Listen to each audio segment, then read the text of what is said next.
मेरी तरह के छोटे आदमी के आने पे जब नारे लगे तो फिर अपने नफ्स को संभालना, कंट्रोल करना, और जब गाड़ी के पीछे लोग भागे तो अपने आप को समझाना कि नहीं तेरी औकात कोई नहीं, ये बड़ा मुश्किल काम है। कई जगह पे लोग कह देते हैं मेरी ये राय है, मेरा ये कहना है, फिर वो इंसान समझता है कि मैं इस काबिल हो गया हूं कि मैं भी राय दे सकूं। खराबी आ जाती है अपने अंदर।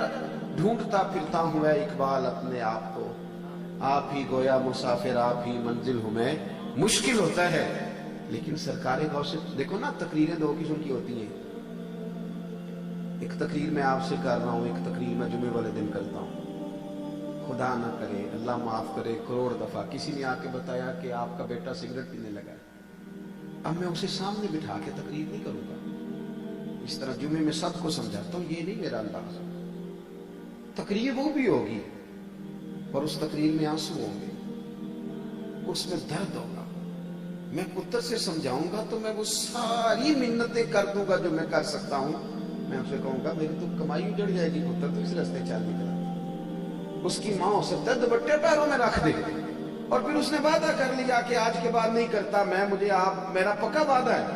फिर भी अब्बा को सुकून कोई नहीं, फिर वो मुसल्ला बिछा लेता है, कहता है अल्लाह इसकी मत। ये जो दर्द वाली है ना तबलीग, ये तबलीग वो है जो रसूल करीम ने अपनी उम्मत को फरमाई है।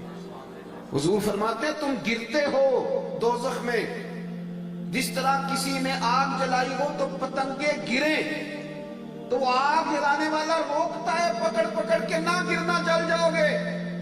और मैं भी तुम्हें रोकता हूं, ये काम ना करना, दोज़ख में चले जाओ।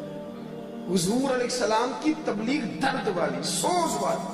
हजरत गौसे पाक रज़ी अल्लाह ताला अन्हु भी बाज कहते हैं, पर मेरी तरह नहीं कि तकरीर चमकनी चाहिए और लोगों को समझ आनी चाहिए, और जब मैं जाऊं तो फिर मेरा ख्याल हो कि 10-15 लोग ये भी कहें कि बल्ले बल्ले क्या बात है जी, इस तरह तो कभी सुना ही नहीं जी, क्या बात, बल्ले आज समझ आई ये बात ना।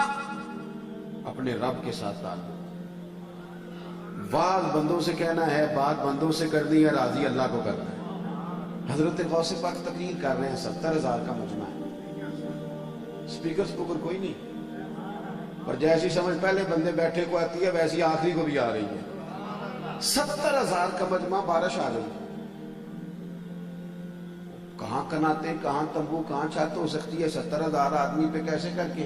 हमारे यहाँ तो सियासतदान कह देता ना ठाठे मारता समुद्र जलसे में, हालांकि समुद्र ठाठे मारे तो लागल हो जाती है, लेकिन अब दावा करने में क्या हर्ज है जी। 600 बंदा हो तो लोग कहते हैं ठाठे मारता समुद्र।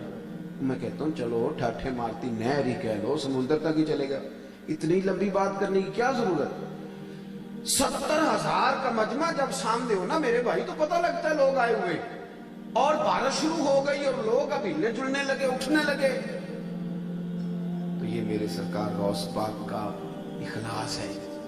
हजरत गौसे आदम ने दुआ के लिए हाथ उठाए और रब की बारगाह में अर्ज करने लगे, मालिक अगर तो ये बंदे मैंने अपने लिए जमा किए हैं तो दिलों के हाल जानता है, अगर तो मैंने अपनी वाह बल्ले के लिए जमा किए तो जोर कमी बरसा, भगा दे सारे, और अगर तेरे लिए जमा किए तो फिर भी तू बेनियाज है, तेरी मर्जी है। जो मालिक की रजा हो वही हमारी रजा है। अपने लिए जमा किया तो तेज बारिश आ, भगा दे। बगदाद के लोग कहते हैं कुर्बान जाए, पूरे शहर में बारिश होती थी, पर जहां गौसे आजम की महफिल होती थी वहां कोई नहीं होती थी। ये इखलास है तबलीग के साथ, इखलास। हमारी आजकल महफिलें होती हैं तो 4 बंदे सामने बैठे होते हैं नोट गिनने वाले, और अब तो सियाने हो गए हैं नात खां, इल्ला माशाअल्लाह, अल्लाह मुझे तनकीद से बचाए, समझाने के लिए उसका ना वो पर्चियां साथ लेके आते हैं। उनको पता है कि लोगों को छुट्टे पैसे चाहिए, क्या मजाक है। आप उन चीजों को खरीद रहे हैं, और ये बिकने वाले ने नहीं जुल्म किया, ये खरीदार ने जुल्म किया। आप उस चीज को जिसको खरीदना छोड़ देंगे वो बिकना भी छोड़ देगी। लेकिन हम खुद बहुत सारी आग जला के कहते हैं कि अब हमारे पैरों तक आ गई है। अजीज भाई, शेख याहिया बिन नजा कहते हैं कि मैं गौस पाक की महफिल में चला गया, मेरे ज़हन में कोई माज़अल्लाह ख्यालात ठीक नहीं थे, पर मैं चला गया कपड़ा लेके चेहरे पे, तो मैं भी बड़ा शेख था। अब किसी को जाके सुनना और मान जाना ये काम बड़ा मुश्किल होता है। कहते मैं चला गया, एक कोने में जाके बैठ गया, पहले तो छुपा हुआ था, जब गौस पाक ने बात शुरू की तो फिर पर्दे खुतबा को हटने लगे کہتے ہیں میں نے یہ عجیب منظر دیکھا کہ حضرت غوث اعظم کی تقریر ختم ہوئی تو 20 بندے ایک کونے سے کھڑے ہوئے، حضور ڈاکو تھے، آج کے بعد توبہ، سارا مال واپس کریں گے۔ 10 وہاں سے کھڑے ہوئے راہزن تھے، 20 وہاں سے کھڑے ہوئے، ہم آپ کے ہاتھ پر آتے ہیں، فلاں فلاں برے عقائد سے ہم توبہ کرتے ہیں۔ لوگ آنے لگے، توبہ ہونے لگی۔ شیخ یحییٰ کہتے ہیں میں نے عجیب منظر دیکھا۔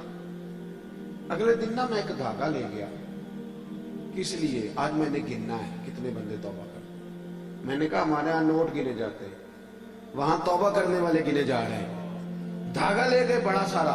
اس دور میں یہ ایک طریقہ تھا گننے کا کہ ایک گرہ لگائیں گے، ایک گنڈ، پھر دوسری لگائیں گے، تیسری لگائیں گے، بعد میں گن لیں گے کہ کتنے بندوں نے توبہ کی۔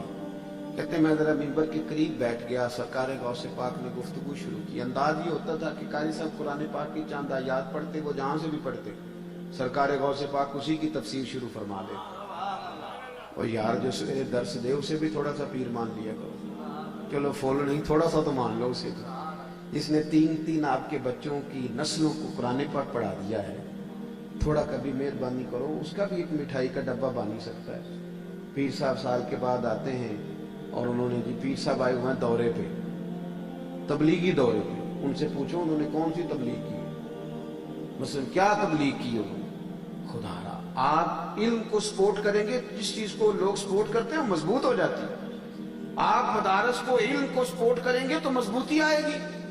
حضرت یحییٰ بن نجاح کہتے ہیں میں وہ دھاگا لے گیا اور میں نا، حضرت غوث اعظم کی تقریر ختم ہوئی تو لوگ اب اٹھنے لگے توبہ کرنے والے، تو میں نا اب اس پہ گرے لگانے لگا۔ ایک بندہ اٹھا تو ایک گرہ لگائی، دوسرا اٹھا تو دوسری لگائی۔ اب پہلے تو ایک 2 اٹھ رہے تھے، پھر درجنوں کے حساب سے اٹھنے لگے۔ اب میں کتنے کو گرے لگاؤں؟ میں بندے دیکھوں، گرے دیکھوں، میں پریشان ہو گیا۔ کہتے ہیں حضرت گفتگو کرتے کرتے نا میری طرف توجہ فرمائی، تیری ایک نظر کا کمال ہے اور میری زندگی کا سوال ہے۔ کہتے ہیں توجہ فرمائی اور مسکرا کے فرمانے لگے یحییٰ میں دلوں کی گریں کھولتا جاتا ہوں تو لگاتا جاتا ہے۔ اور پھر فرمانے لگے یہ عبد القادر کی وجہ سے توبہ نہیں کر رہے، یہ کسر نفسی بھی دیکھیں، یہ احساس دیکھیں، رب کا بندہ ہوتا ہر وقت کہیں اور ہی ہے، لوگوں کے بیچ بیٹھ کے بھی اس کی روح کا، دل کا رشتہ کہیں اور ہوتا ہے۔ فرمانے لگے میری وجہ سے توبہ نہیں کر رہے، یہ خدا کے فضل سے کر رہے ہیں، اور اللہ کا فضل گنا نہیں جا سکتا، اس کو شمار نہیں کیا جا سکتا۔ عزیز بھائی، حضرت غوث اعظم کا واعظ، آپ کی تحریک، آپ کی تصنیف، آپ نے اللہ کے بندوں سے محبت فرمائی۔ میں نے زیادہ باتیں نہیں کرنی، بات سمیٹتا ہوں۔ جب تک احساس نہیں نہ پیدا ہوتا لوگوں کا، ہم نہ رد عمل کے طور پر سخت ہو جاتے ہیں۔ ذہن بن گیا دکاندار کا کہ گاہک آ کے جھوٹ بولتا ہے، وہ کہتا ہے جی فلانی جگہ سے چیز سستی مل رہی ہے، اس کا ایک ذہن بن جاتا ہے یہ سارے لوگ ہیں ہی اسی طرح کے۔